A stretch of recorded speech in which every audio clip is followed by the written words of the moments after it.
পাপিতা অথবা fruit salad. হাতের কাছে যে সমস্ত মানে ফল থাকবে তাই থেকে স্যালাড বানানো।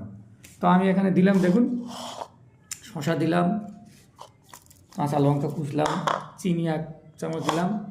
এবার দেব আপনার ব্যানানা, এতে দিয়ে দিচ্ছি, ব্যাস।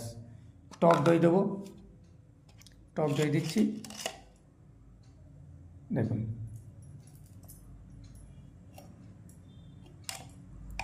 এক চামচ টক দই, আর একটু দই,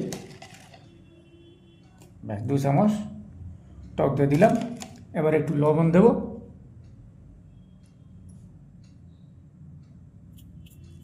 লবণ দিলাম, ছিটিয়ে দিলাম, ব্যাস। এবার কী হবে, একটু নাড়াচাড়া দিলাম,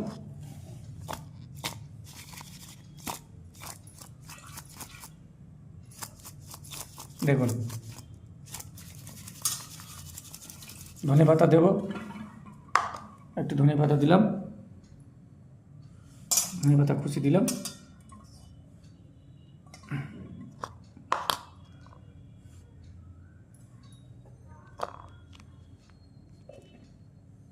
হ্যাঁ, আর একটু দই দিলাম, দই একটু বেশি হলে ভালো হয়।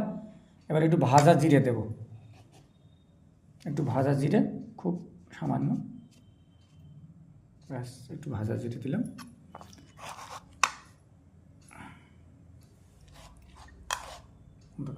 ভাজা জিরে দিলাম। হ্যাঁ, এবার একটু গোলমরিচ দিচ্ছি, দেখুন, ব্যাস। আর একটু বিট লবণ দিতে হবে, দিলে ভালো হয়। আর এবার এই দেব, এই দেখুন, আঙুর ফল থাকলে দিতাম, এটা হচ্ছে কি। হ্যাঁ, এবারে দেখুন, ডালিম দিলাম। এখন সেই এটা নেই, আরও অনেক কিছু ফল দেওয়া যায়, যত পারো দেন, ব্যাস হয়ে গেল ফ্রুট স্যালাড। আনন্দে মহানন্দে খান।